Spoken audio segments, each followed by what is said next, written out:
I would like to invite all attendees in our today's webinar on air cycle refrigeration.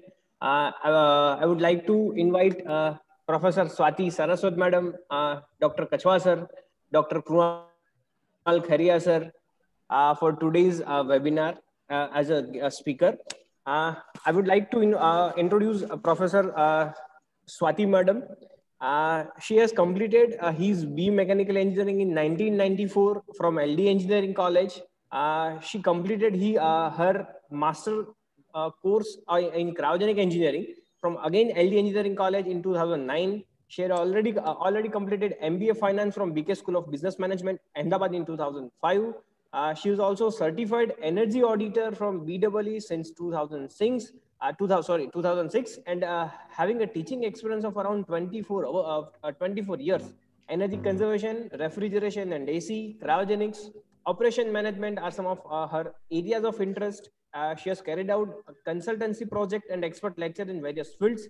Presently, she is an associate professor at LD Engineering College. So, without wasting much time, I would like to invite Professor Swati Madam to take the session. Thank you, Ruchi sir. Thank you very much. First of all, I am thankful to ISRE for giving me this opportunity to welcome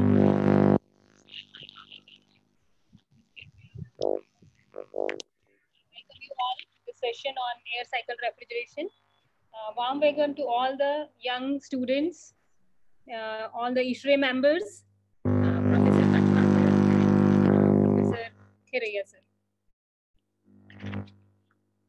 Okay, so I shall start with my presentation. Am I audible, Ruchi sir? Yes, ma'am. Okay. So shall I start with my presentation? Yes, ma'am.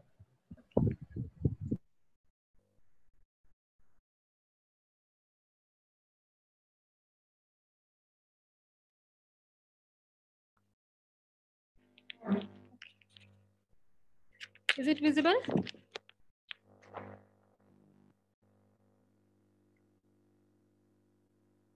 Yes, visible, ma'am.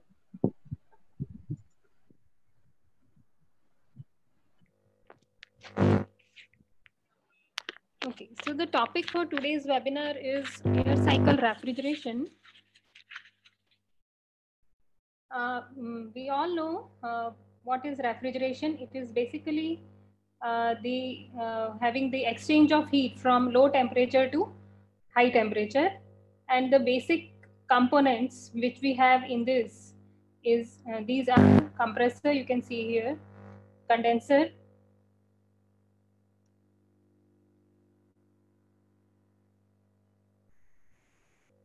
then expansion valve and evaporator. The compressor, the function of compressor is to increase the pressure of the working fluid, that is refrigerant, and then the temperature will also increase, so the heat is removed in the condenser to the atmosphere, and then this cold temperature fluid liquid will go to the expansion valve, where it will exchange the heat, where it will expand, and the temperature will be reduced, and then it will go to evaporator. So this condensation and evaporation are the two processes where there is latent heat exchange, right, for the VCR cycle. Now, as we can see here, these mostly for any refrigeration process, these four components are going to be there. And the working fluid or the medium which is exchanging the heat between the evaporator and from the condenser to the atmosphere, that working fluid, that is called refrigerant. So this is shown here. Now today what we are going to talk about is the air as a refrigerant. So nowadays, as you know, that we are in search of all natural refrigerants which can reduce the impact of ozone layer depletion and global warming in the recent times, so that we can protect our environment and earth. But at the same time, we don't want to lose on the development side. So we are in search of new refrigerants. So the topic of today is air refrigeration, how we can achieve better efficiencies with air as a refrigerant. So I'm going to talk in this about the two things. One is for our youth who are connected with ISHRE, I'm going to talk about the aircraft refrigeration systems, and a small time I will talk about air as a green refrigerant. Now it's high time how to use it for cooling applications. So I would like to touch upon mainly these topics: properties of air as refrigerant, desirable properties of refrigerant, reversed Joule or Brayton cycle, why airplane refrigeration is needed, advantages and disadvantages of air as a refrigerant, and aircraft refrigeration systems. So desirable properties of refrigerants are, I have tried to list down almost all so that things become clear.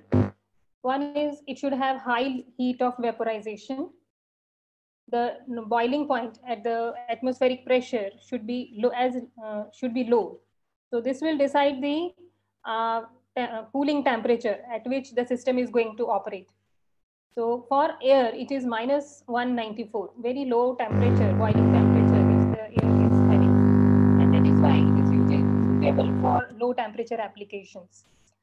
Right? But generally for CFC's refrigerants, the temperature is from minus 50 to above minus 50, the boiling temperature.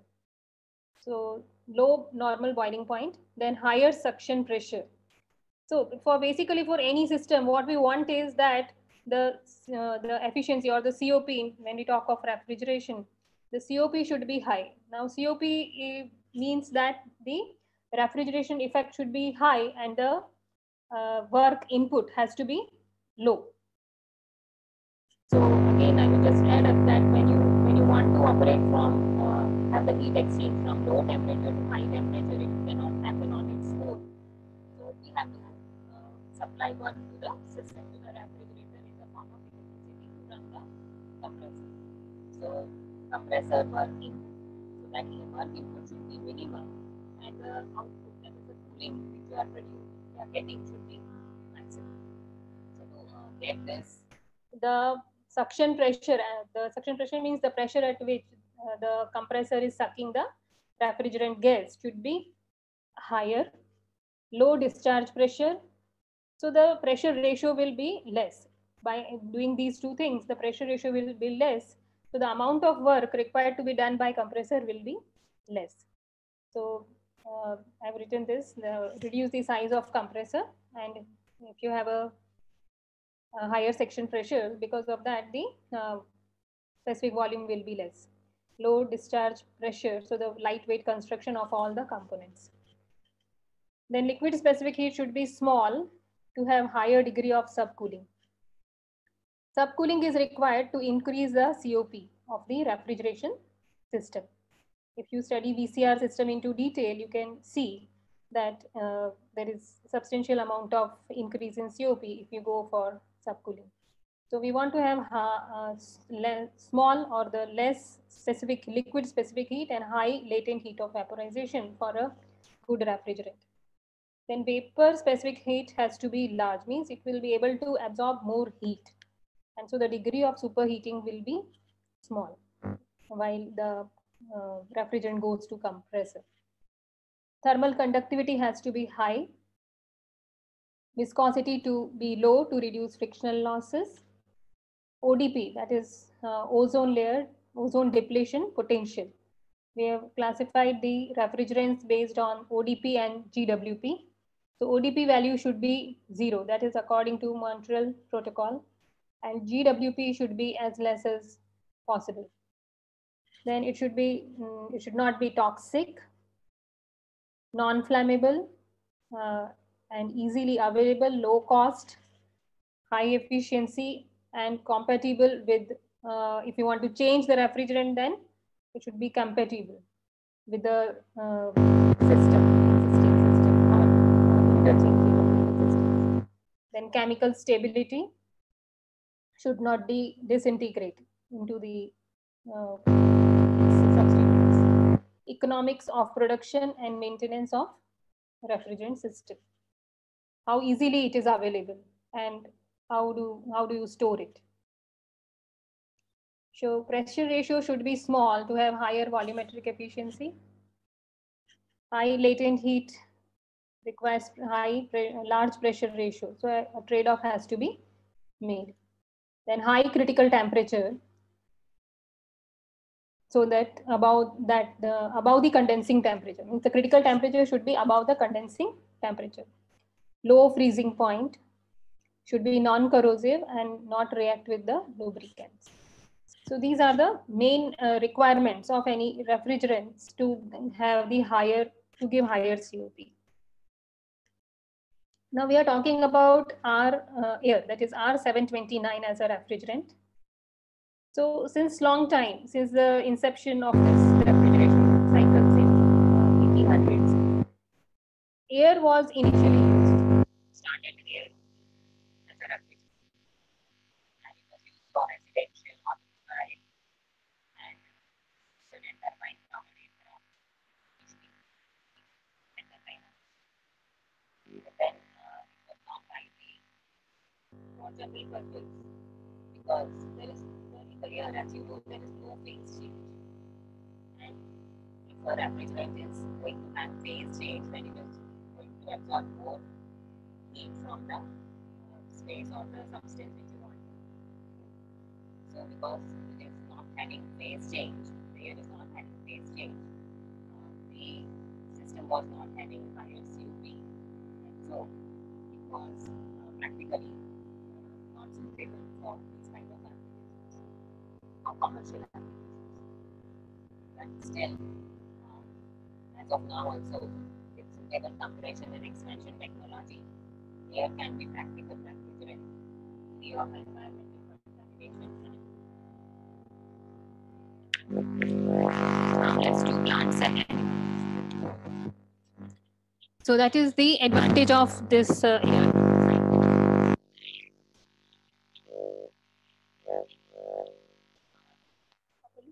So with suitable compression, expansion, we are able to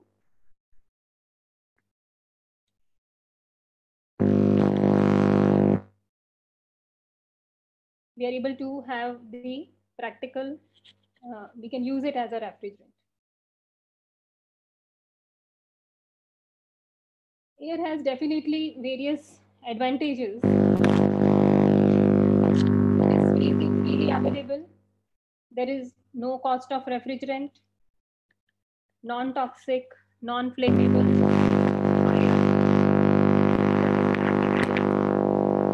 no storage requirements, no leakage problems. EWP is also zero. It is environment friendly very much, easily available, and you can easily use it. And the main advantage or main application area where you can go for is it can be used for very low temperatures because of its low boiling point. Madam, in between, there are few people are raising their hand. So can you take queries at the last or in between, ma'am? Whatever you feel. Shall we take it at the last? So yes. And during the panel discussion, as we have already Dr. Satya sir and Dr. Kunal Khiraiya sir is already there. So they will cover that also. So collectively, you can discuss that questions. Right? So we request all the participants to keep your question with you as suggestion from the speaker. So at the end, all the questions will be discussed. Thank you. I will try to finish it early so that we can take more time for questions. Yes. Fine? Okay.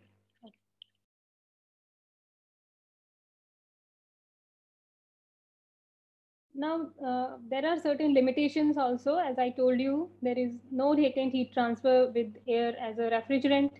So the power consumption is high. So COP is low. It is around 0.4 There are also problems of freezing of moisture. And as you can see, we have this equation mCp delta T, and there is only sensible heat which is taken up in the air refrigeration.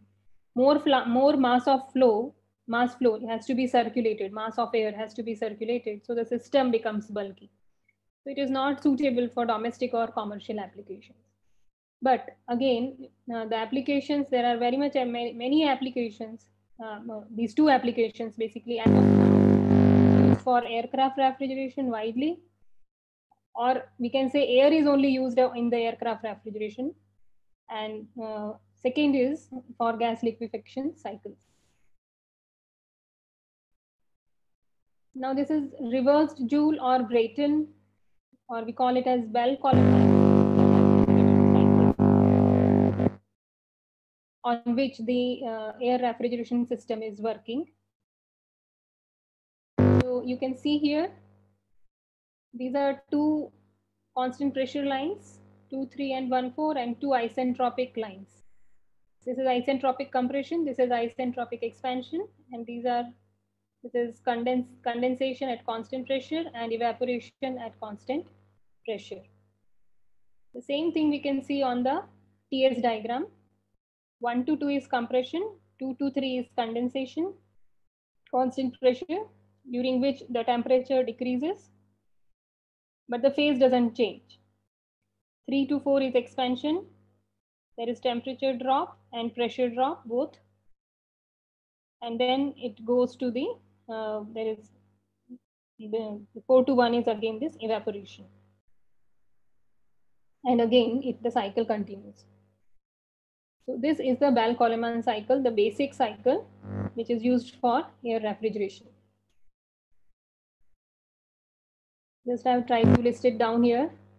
Air is used as refrigerant in this, no phase change, no latent heat transfer, only sensible heat change, and both isentropic expansion and compression.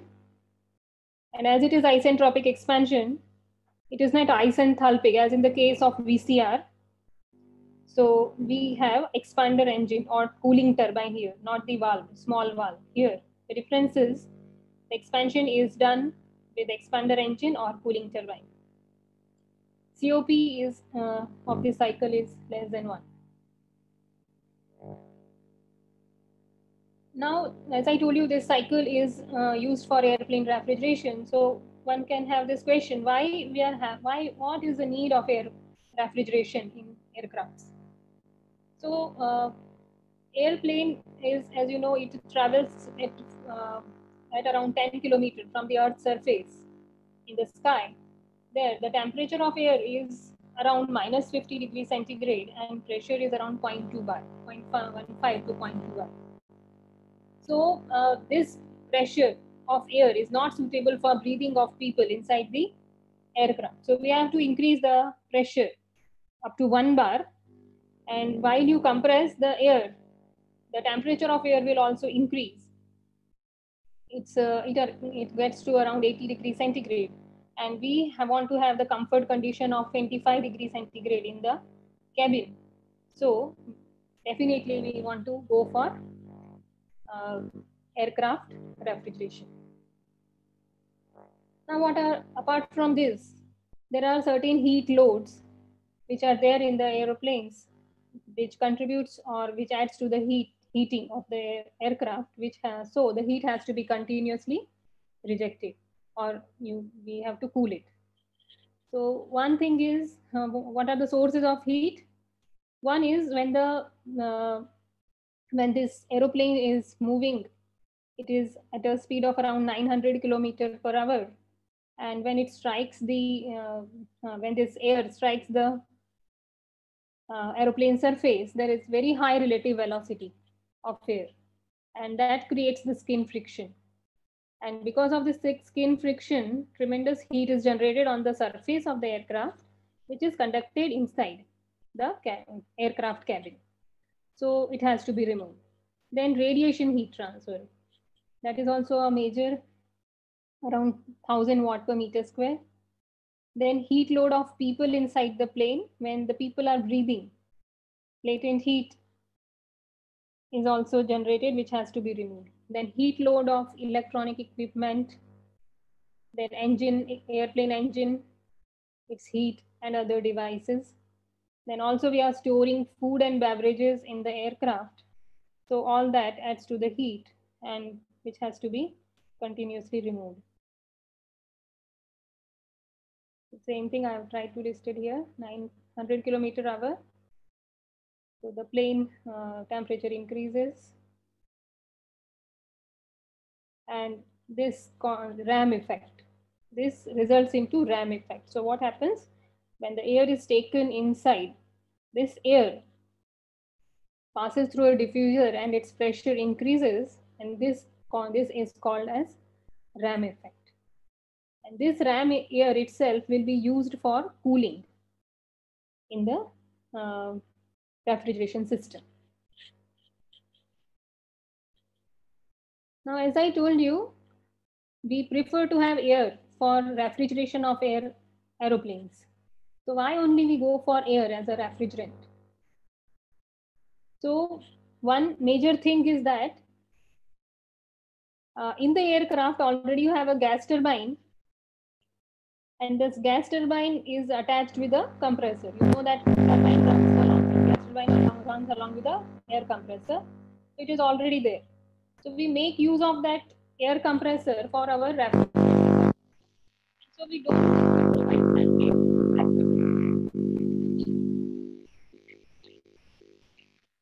for the airplane refrigeration. So compressor is running already at 60,000 RPM. The same compressor is used for refrigeration purpose.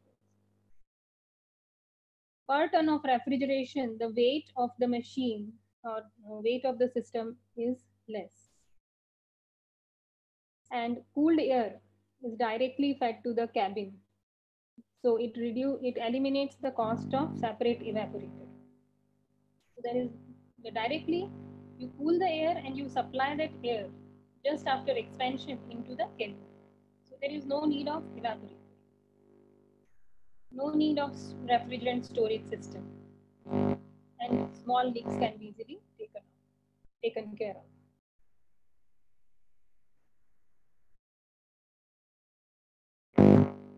Now this is a term which you might have come across, or it is called dry air rated temperature. So all the refrigeration systems are, you can compare the refrigeration systems based on the DART, that is dry air rated temperature. It is defined as the temperature of air at the exit of expander or the cooling turbine, considering that there is no moisture present. So airplane refrigeration systems are rated based on the mass flow rate of air at the designed DART. How much amount of airflow is required for a particular temperature at the expander exit. Based on that, the systems are classified, rated.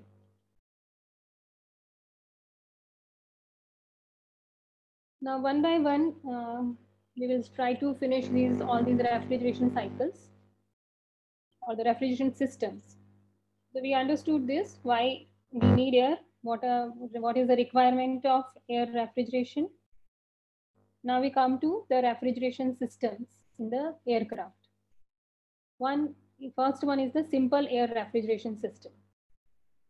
So in this, you can see here, this is the cross section of the aircraft. This is the ambient air which is coming inside. This is the gas turbine coupled with the compressor and the combustion chamber, which is already there in the aircraft. So what we do here, we take a tapping from the main compressor. So before that, what happens, this ambient air comes in and its pressure will increase. There will be a diffuser here. It will increase the pressure of air, and that we call as ram air. So then this ram air comes to the heat exchanger, and from here, so the purpose of this ram air is to cool, because the temperature of air this part of this air we are taking from here, right? Compressor will be sucking its air from somewhere. It is already taking the air for its function. So after it is compressed, we are taking this compressed air and we are cooling this compressed air with the help of ram air. You can see that. And when it is cooled, then it, for further expansion, it is passing through this cooling turbine. And when it is expanded here, its pressure and temperature will drop, and then this air is supplied to the cabin. This air, ram air, after providing the required cooling in the heat exchanger, is exhausted to atmosphere. So this is the simple cycle in which we are cooling this air with the help of ram air. Same thing you can see on the TS diagram. So here you can see this is the compression. Now see here there are 3-4 lines. You can see this P1 is the ambient air pressure, PC is cabin pressure, P2 is ideal ram pressure, and P2 dash are actual ram pressure. And this is the main compressor pressure after the compression in the main compressor. So we are taking the air from atmosphere. It's 4 o'clock. It is compressed. So when it is passing through the diffuser, its pressure is increasing and it becomes more than this ambient pressure is increased. But you can see it is more than the cabin pressure. The ram pressure becomes more than the cabin pressure. So then what we are doing again, this ram air is then again compressed in the main compressor 2 to 3, and then 3 to 4 there is cooling in the, see, you can see here 1 to 2 is main compression, 2 to 3 is heat exchange, 1 to 2 is ramming, 2 to 3 is main compression, and 3 to 4 is heat exchange here. Here 3, here 4, and 4 to 5 is expansion. 4 to 5 is expansion, isentropic expansion. And at 5, this expanded air goes to the cabin. It is taking up the heat from 5 to 6. This is the simplest one. This is used for low speed aircrafts, small aircrafts. Now, sometimes we can also add a evaporative cooling system in between to improve the cooling process. So here, all the things are same. You can see that. But we have also provided a evaporative cooler here. It would be filled with some liquid nitrogen or liquid hydrogen, liquid helium, and it will evaporate. And during that process, it will cool this air before it is supplied to the cooling turbine. That is the only thing. So here you can, what is the change in TS diagram that you can see 3 to 4 and then 4 to 4 dash. So 3 to 4 is in the heat exchanger number 1 and 4 to 4 dash is the heat exchange in second heat exchanger. Then as the speed of aircraft increases, the skin friction and the temperature of ram air will increase. So the cooling requirements in the aircraft will also increase. So another type of system is used, which we call as bootstrap air refrigeration system. It is used for high-speed airplanes, as I told you. Compression is done in 2 stages. Now here what we are doing? In 2 stages we are doing the compression. Then there are 2 heat exchangers. See. So this is gas turbine, all things are same. But here 1 heat exchanger and then it passes through a second compressor, second compression. So first compression, then heat exchange, then a second compression and then second heat exchanger. Both the heat exchangers are cooled by ram air from here, right? So this is second compressor and then it goes to the cooling turbine and then air goes to the cabin. This is again you can provide an evaporative cooler, as I told you for the simple system. What is the change in TS diagram? So this is ramming, first compression, heat exchange, second compression, heat exchange, in the second heat exchanger 5 to 6, and then expansion. Then you have regenerative air cooling, third type of system. Here you have two heat exchanger, one fan and one cooling turbine. Here what we are doing, we are taking a tapping from the cooling turbine after the expansion. So two heat exchangers, but one is cooled by ram air and the other heat exchanger is cooled by the air which is coming from the cooling turbine after the expansion. So this air is used for cooling in the heat exchanger, which will provide better cooling because we are taking the tapping from the, we are taking the air which is already expanded, which will be at a lower temperature. So you get a better cooling here. So that is the advantage of regenerative air cooling system. The same thing here, 3 to 4, 4 to 5, and 5 to 6. Then fourth type of system is reduced ambient air refrigeration system. It is used for very exceptionally high speed jets and aeroplanes when the temperature is very high. This is the only system which will be using two turbines, cooling turbines. So you can see here what we are doing. The ram air, as soon as it comes in, it is expanded in first cooling turbine. So the temperature of the air will reduce, and then this cold air is then used to cool the air which is coming from the compressor, first compressor. Only one heat exchanger is there, but here we are making use of a low temperature air from the first cooling turbine. So the temperature will decrease. Then it goes to the second cooling turbine and then to the cabin.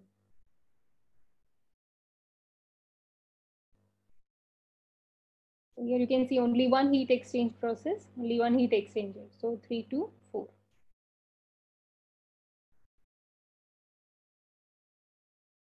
So this completes our discussion on air refrigeration systems. Now, what other applications of refrigeration we can have? So I've tried to list it out. District cooling, electricity production, chemical, petrochemicals, pharmaceuticals, food and beverages, data centers, and other industries where cooling requirements are there.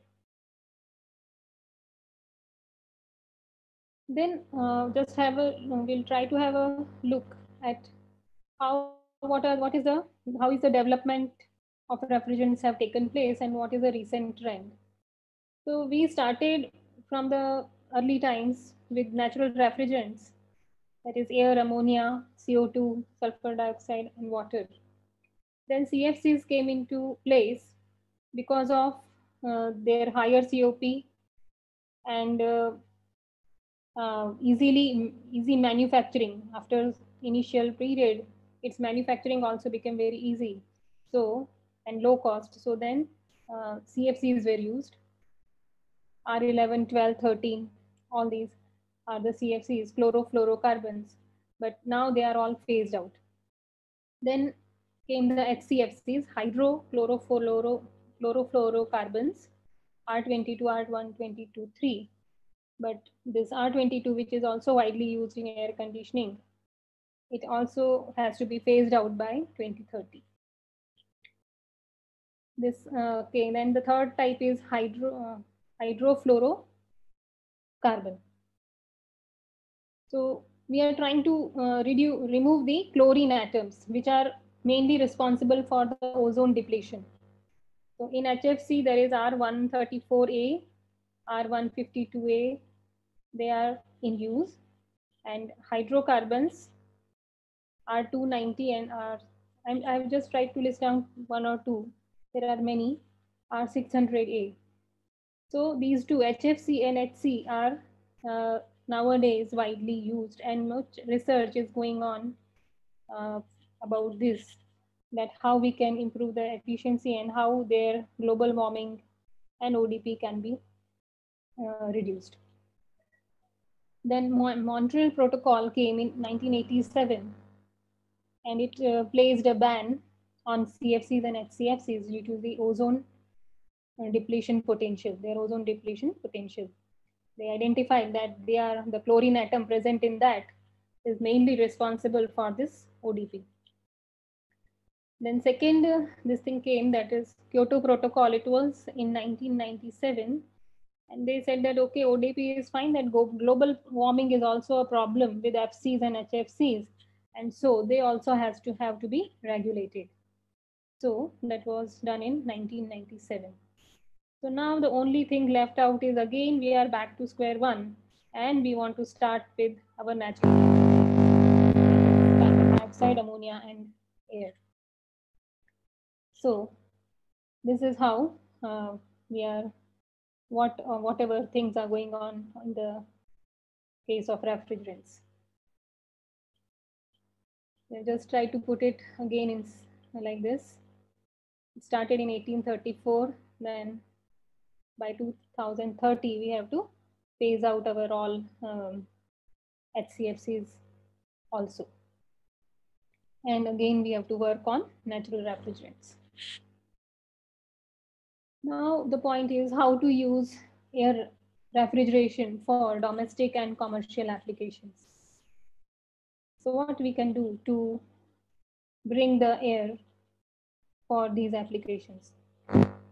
So can we improve upon the technologies, or can we make some changes in the components or the parts or the systems by which we are bringing out the cold, or how we should try to change the process of cooling in which we are using the air, or we can find out some application, at least some applications where we can make use of air so that much cooling load is reduced.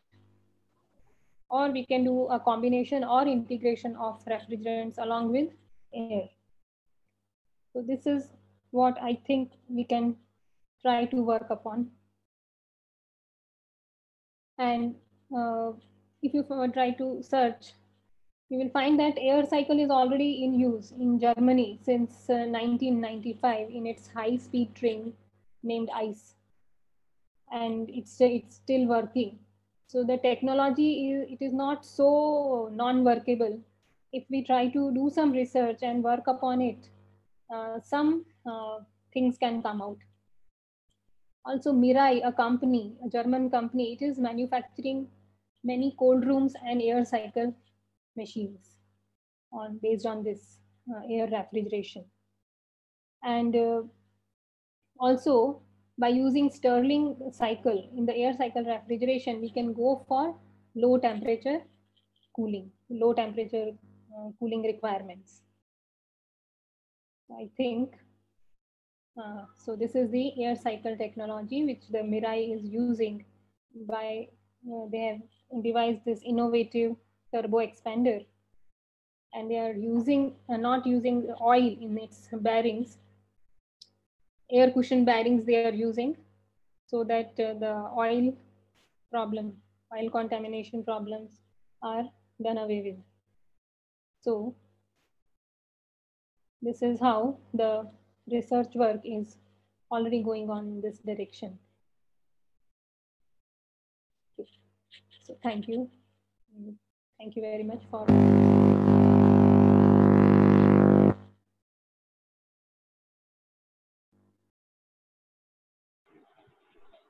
Ruchil sir, thank you, madam. This is really a good session. Thank you, sir. Now we introduce two other dignitaries with us. Dr. S.S. Kachwa sir, who is the very senior professor at Pandit Deendayal Petroleum University, Gandhinagar, and supporting the ISRO student activity over last 7-8 years. Also, we have Dr. Kunal Khiraiya sir, who is presently working as a head of Mechanical Engineering Department at Gyan Manjari Institute of Technology, Bhavnagar. And very interesting thing about both the professors who are very actively involved for the students. Tachwa sir has initiated the research activities, project funding for the ISRO students, and Kunal sir.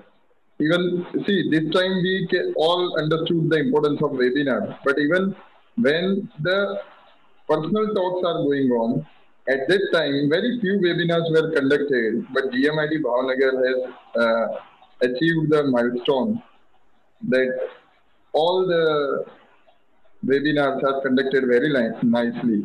So we welcome both the professors for their contribution to join the panel discussion.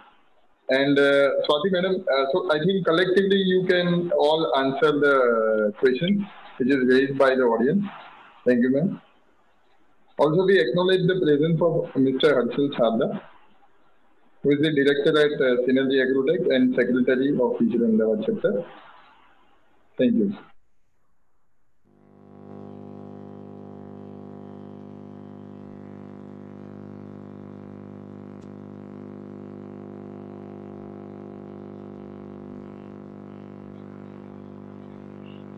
So, sir, can you all take one by one questions which was displayed in the question chat box?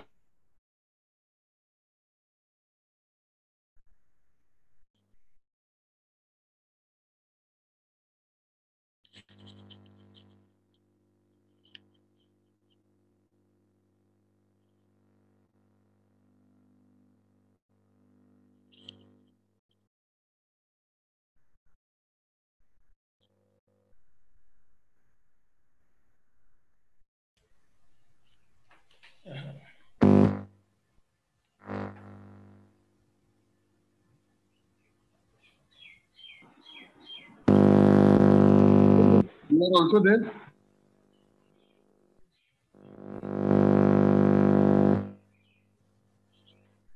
Yes, Hardik sir.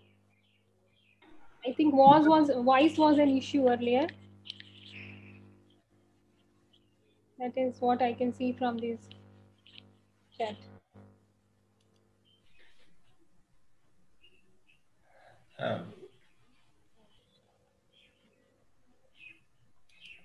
Madam, one question has been asked regarding that the RAM was, when the RAM is not available on the ground itself, when the aircraft is there, then how the air conditioning is done? One has asked.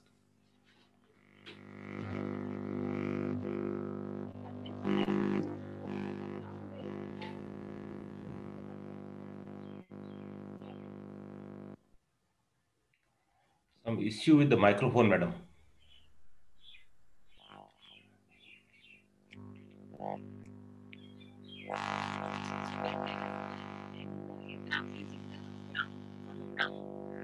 That time they are using conventional system, not the air Madam, please, I request you to repeat the answer because the whole, because when you gave the answer, the voice was not clear. I request you to repeat the thing.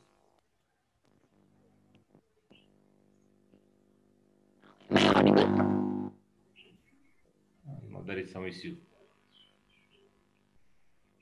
Hello.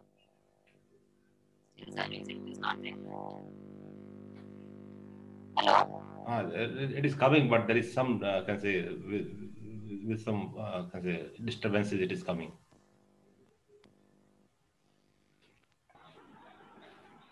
Okay. Madam, your voice is coming, but it comes with disturbance. Anyhow, if you can answer the previous questions which comes from the chat box. We request all the audience to ask their questions.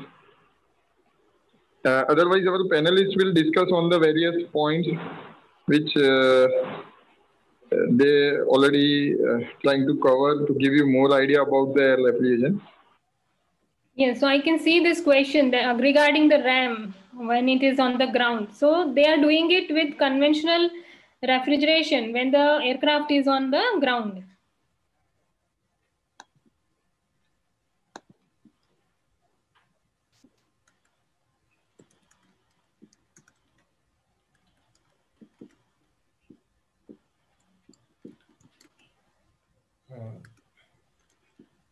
Okay, Madam. So I think there is no more question on air refrigeration. So one thing can be done that can all the panelists have the discussion on the points about the air refrigeration.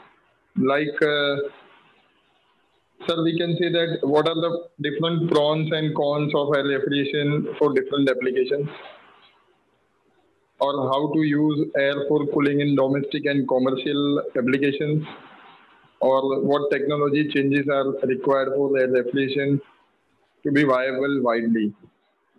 So if you can focus on such points so our audience can get more idea about this. Thank you.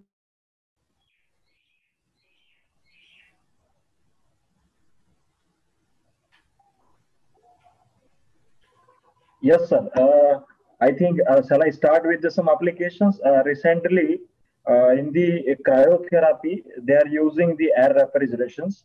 So this is a new era in which the air refrigeration is widely used, because many times the sportsmen are feeling some of the issues with their muscles, and swellings is also there. So for the treatment of this kind of issues, currently they are using the cryotherapies, and in which the air refrigeration is used. And the main reason why they are using the air refrigeration, it is only the non-toxicity of the air, and that's why it is used over there. And currently, some of the researchers are also trying to apply the air refrigerations in the transport of the some of the food and beverages. So these are the recent trends in which the research are going on for the air cycle refrigeration. Yeah, thank you, Professor. Because a couple of things I would also like to add.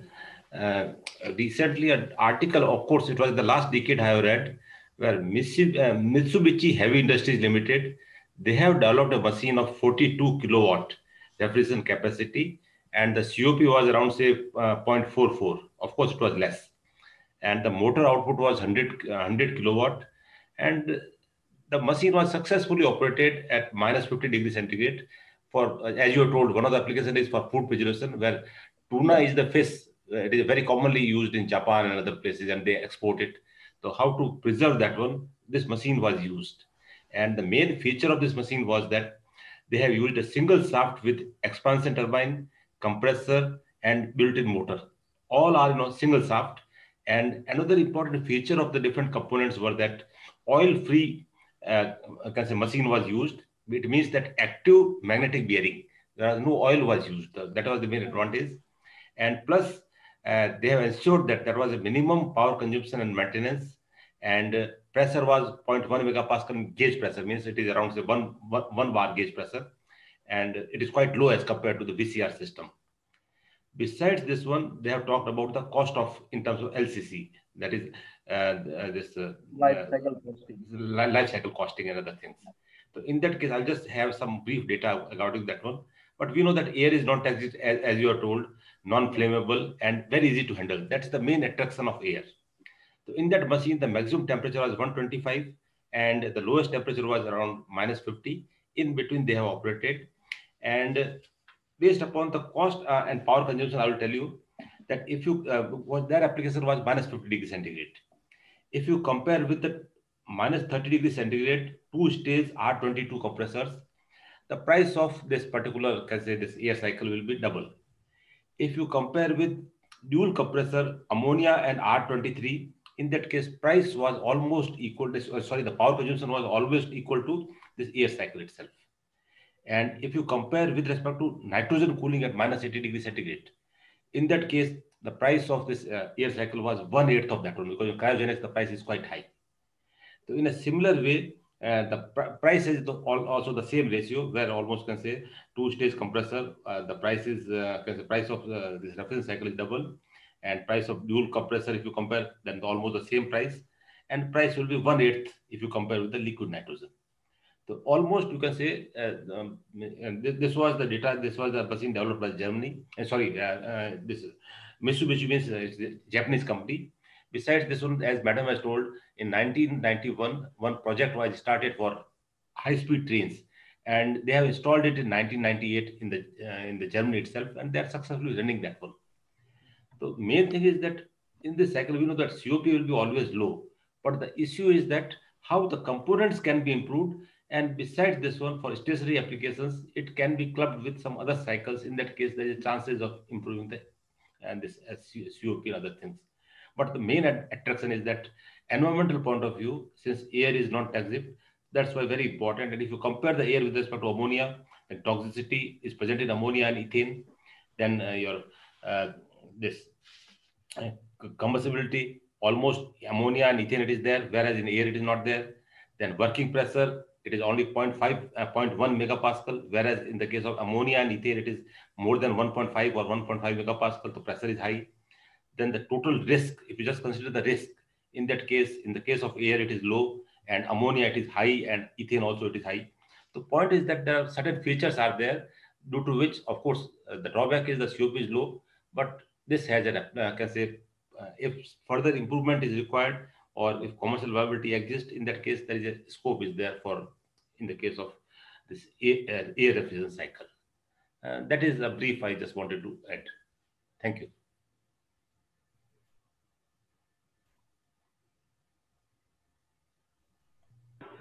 So thank you, sir. Swati madam, can you discuss some point that both the sir has covered very nicely? I think her voice is not audible.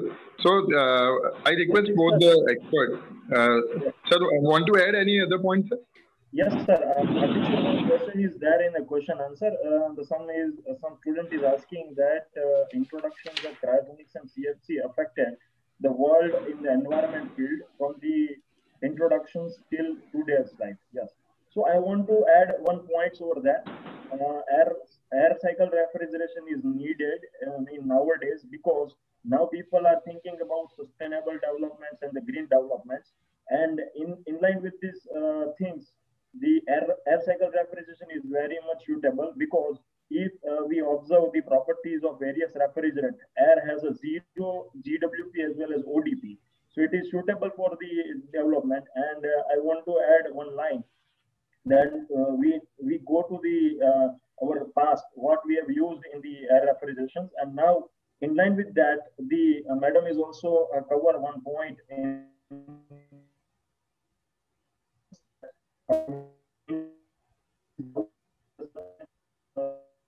cycle refrigeration. It can work in the range of -2 to -130 with the single shaft, and which reduce the power consumption by near about 30%. Similarly, I also have some of the references literature that some people, as Kashor sir is already told, that some of the development is required in the component and reduction in the component. So new technology is there that is called as the ASRAM, air variable compressors and expanders. So this is widely used in air cycle, not for the refrigerations, but it is used for the heat pump, and some of the research is also going on that. So student can also take this topic as their future research point.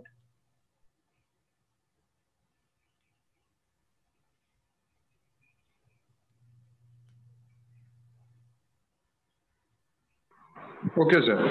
And sir, one audience has asked about the, I think, cryogenic application you already discussed. And the CFCs affected the world in the environment field from the introduction till today's life. So can you give some glimpse on that point, sir? Both of you, sir.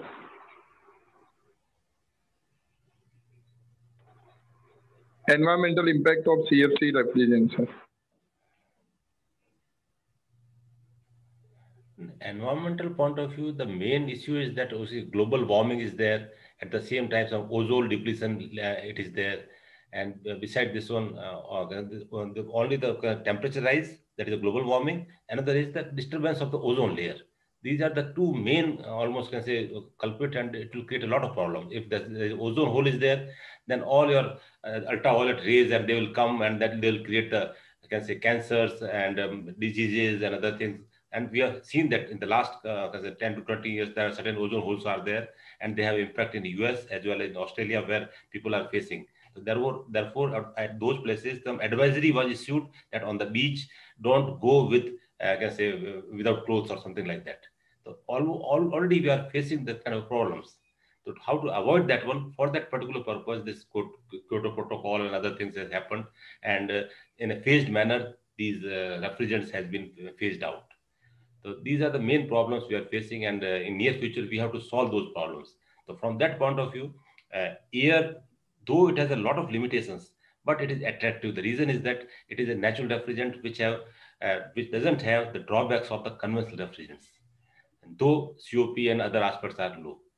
So from that point of view, of course, in the beginning, some subsidy will be required, but in the future point of view, this has, potential and has a potential to substitute the conventional refrigerants. Okay, thank you, sir. So Swati madam, now you joined correctly. Yes, so there want was to some add connection anything? problem. Yeah, ma'am, no issue. So want to add anything about in favor of the air refrigeration system or anything about the limitations and like Actually, that? I missed Kachwa sir's comments. I missed those comments. Am I audible? Yes, madam, perfectly audible. Yes. Actually, that is what the same thing, sir, that I was attracted towards air. Why can't we use air as a refrigerant for other applications also? So that was the only idea with which I told Hardik to, so that I would be speaking on this subject. So what all we can do to bring this refrigerant into mainstream, and some research can be done in this area.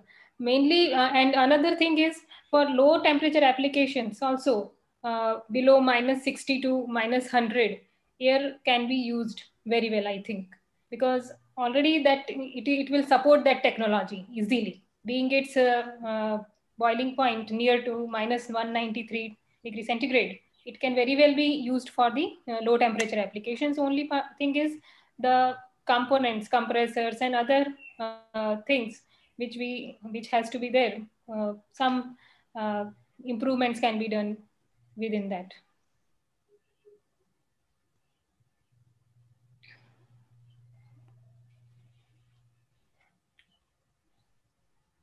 Krunal sir, do you have any point or shall we sum up, sir? Thank you. There is no other point. Only one thing I want to add in over here, that some of the advantages is also there. Like in the vapor compression cycle, we have the change of phase, but in the air refrigeration cycle, we don't have a change of phase. As well as if we are using oil-free turbo machineries, then definitely we get the good results in terms of COP, which is the drawbacks of current systems. So if there is some of the inventions that take place in the turbo machinery, then definitely we can have a good results and we can resolve the problems of the CFC gases.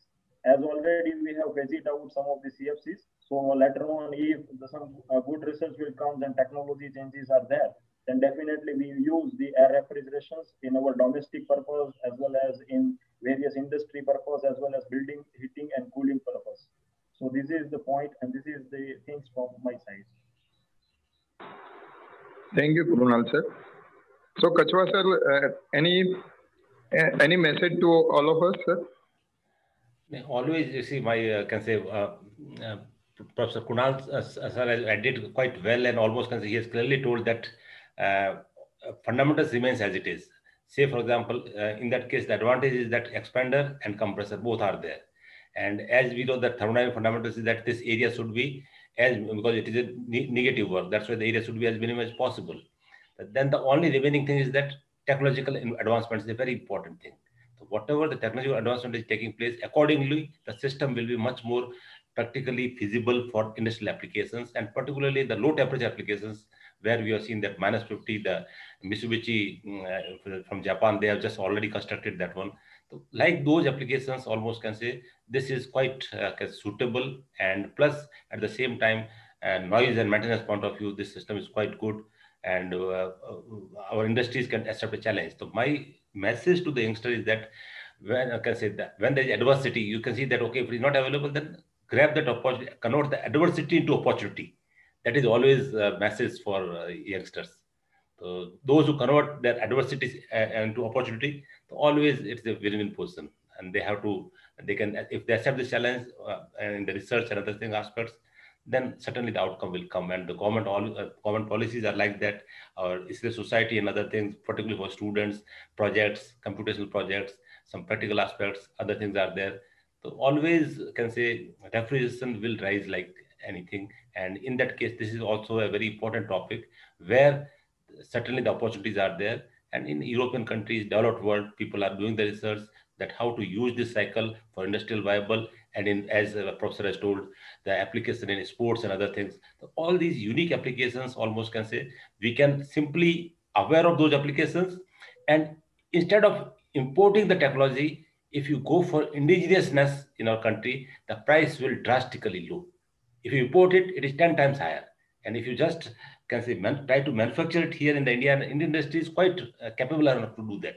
If you follow it in our country, in that case, the price will go down. And in that case, your product will be industrially viable and opportunity will be there for entrepreneurship and other things. So that is my message to all the youngsters who are thinking about their career in this particular discipline. All the best from my side. Thank you, sir. So we are highly thankful to all the experts from 3 different angles. From Ahmedabad, Professor Swati Saraswat, LD College of Engineering. From Bhavnagar, Dr. Kunal Khiraiya from GMIT, and Dr. S.S. Kachwa sir, Gandhinagar, Pandit Deen Dayal Petroleum University. Thank you, sir. On behalf of ISRO Ahmedabad chapter, student activity team, women team, I am really thankful to all of you for this fruitful discussion on air refrigeration system. Thank you, sir. We are also thankful to given us an opportunity to interact with the audience. Really, you can say ISRO chapter is doing a wonderful job, and they are almost very active to arrange such kind of seminars and giving us the opportunity to interact with the students. Thank you, Hardik Paik and your team. Hardik sir. Yes, sir. May question and answer ma? It was already answered by the expert, right?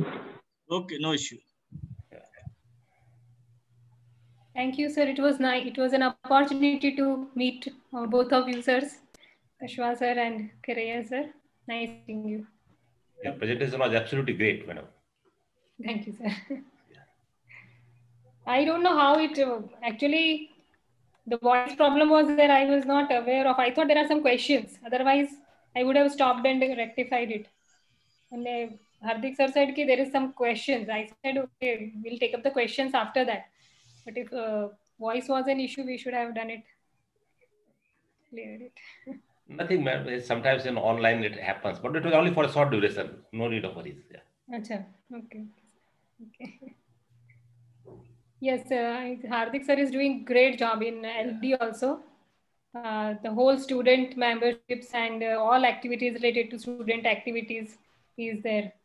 Very active. The chapter is also very active and he is taking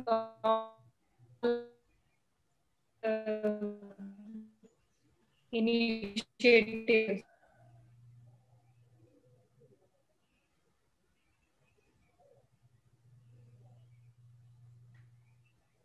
To keep it live.